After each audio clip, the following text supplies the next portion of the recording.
janjimu prasetyo nganti tumeka kalaya nanging nyatane sliramu teka aku mau tinggal lunga ati loro-loro yen tak gagas aku iki salah apa yen pancen isih tresno tak jaluk kembaliyo aku ngenteni ning Sukamara ojo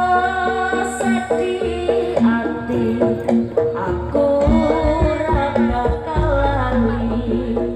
janji sing wis tak ucapake prasatyane ngati aku ora bakal lali yen durung kasil sing tak karepke yo mung panyuwunku marang sliramu